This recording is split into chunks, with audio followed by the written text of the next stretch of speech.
Assalamualaikum warahmatullahi wabarakatuh. Selamat pagi anak-anak kelas 10. Apa kabar kalian hari ini? Jangan lupa untuk terus menjaga kesehatan, terus belajar di rumah, beraktivitas di rumah, mencuci tangan dengan sabun, dan selalu memakai masker jika keluar rumah. Nah, kembali lagi bersama saya Ibu Yasidiana di Pelajaran Sejarah Indonesia. Kali ini kita akan belajar tentang Indonesia pada masa praaksara. Nah, ini anak-anak lihat ya, background di belakang ini adalah lukisan cap tangan yang diwarnai dengan warna merah di Gua Leang-Leang. Ini salah satu peninggalan pada masa praaksara.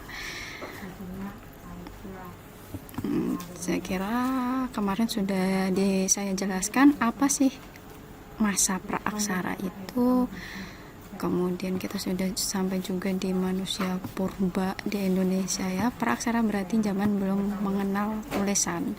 Secara geologi dibagi menjadi ini, secara arkeologi dibagi menjadi zaman batu dan zaman logam. Oh ya, sebelumnya saya berterima kasih untuk Intan Pariwara. Jadi PowerPoint ini dibuat oleh Intan Pariwara dari saduran materi dari buku PR Intan Pariwara. Ini sudah kita pelajari minggu lalu. Kemudian ciri-ciri manusia purba di Indonesia, anak-anak juga sudah mengerjakan dan mengirimkan di portal DIK. Ada 3 spesies, Meganthropus, Pithecanthropus, dan yang terakhir adalah Homo atau Homo sapien, manusia cerdas. Sekali lagi saya tekankan di sini bahwa manusia purba itu bukan evolusi, atau manusia modern itu bukan evolusi dari manusia purba seperti yang dikatakan oleh Charles Darwin. Jadi kita dengan manusia purba itu berbeda lapisan tanah, beda dekade. Sehingga kalau dikatakan kita adalah perubahan secara lambat dari manusia purba, itu adalah sebuah kesalahan. Karena kita dengan manusia purba itu berbeda lapisan. Manusia purba hidup di kala Pleistosen, sedangkan manusia modern hidup di kala Holosen.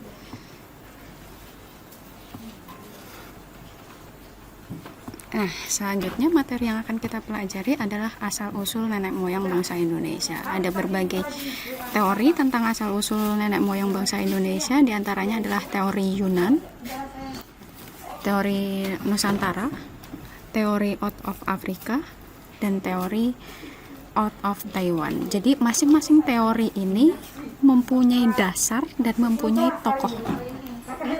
Nah, kalau teori Yunan itu dari Tiongkok. Kemudian teori Nusantara itu dikemukakan oleh Yamin yang mengatakan bahwa nenek moyang bangsa Indonesia itu berasal dari bangsa Indonesia itu sendiri. Kenapa seperti itu? Karena ternyata fosil-fosil dan peninggalan budaya yang ditinggalkan oleh masyarakat praaksara itu jauh lebih banyak di Indonesia daripada di negara lain. Kemudian teori out of Africa yang didasarkan pada penelitian DNA yang menyatakan bahwa ada migrasi dari benua Afrika ke Indonesia, terutama Indonesia bagian timur. Kemudian yang selanjutnya adalah teori out of Taiwan karena pengelompokan bahasa-bahasa dari rumpun Austronesia.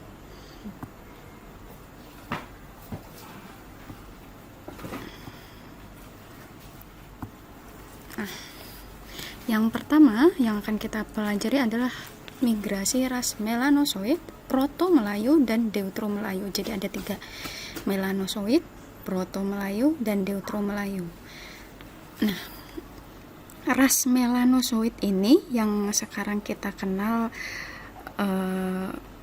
dengan suku Asmat dari Papua. Nah, ini gambarnya suku Asmat, kemudian berasal dari Teluk Tonkin, terpengaruh dengan kebudayaan Basgon Hobbin, kemudian termasuk rumput Wedoid, Australoid yang memiliki ciri-ciri kulit hitam. Kemudian peninggalan dari Melanozoid ini bisa kita lihat keturunannya sampai sekarang, yaitu suku Asmat. Yang kedua adalah Proto Melayu atau Melayu tua. Proto itu kan tua. Nah, Melayu tua itu termasuk dalam rumpun ras Mongoloid dari daerah Yunan, Tiongkok, bermigrasi menuju Indonesia, dan keturunan yang masih kita bisa lihat sampai sekarang itu adalah suku Dayak di Kalimantan Tengah, suku Toraja di Sulawesi Selatan, suku Sasak di Pulau Lombok, suku Nias di pantai barat Sumatera, suku Batak di Sumatera Utara, dan suku Kubu di Sumatera Selatan. Itu berasal dari bangsa Proto Melayu. Ini juga sekaligus menjawab pertanyaan di awal bab tentang kehidupan masa praaksara yang saya tanyakan, bagaimana bisa sih bangsa Indonesia itu terdiri dari berbagai macam suku dan ras? Bagaimana sejarahnya? Kok kita bisa berbeda-beda, seperti simbol dari atau semboyan dari negara kita berbeda-beda tetapi tetap satu jua. Nah, ini salah satu contohnya dari keturunan bangsa Proto Melayu adalah suku Toraja.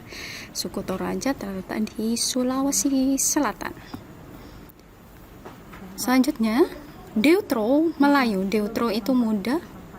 Jadi Deutro Melayu itu Melayu muda. Berasal dari wilayah Indochina, sudah mempunyai kebudayaan logam, sehingga orang-orang dengan kebudayaan logam ini memiliki keahlian sendiri, sehingga struktur masyarakatnya lebih modern daripada Proto Melayu dan Melanozoid.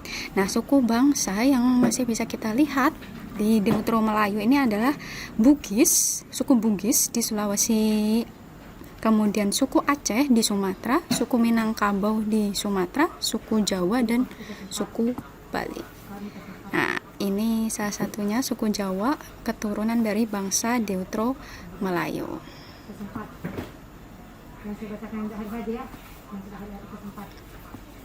Nah, corak kehidupan masyarakat praaksara akan kita pelajari minggu depan.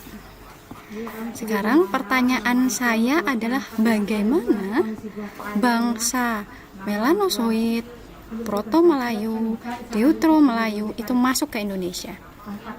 Nah, anak-anak harus mencari jalur masuk dari ras Melanozoid, Proto Melayu, dan Deutro Melayu digambar melalui peta, kemudian difoto dan dimasukkan ke dalam portal.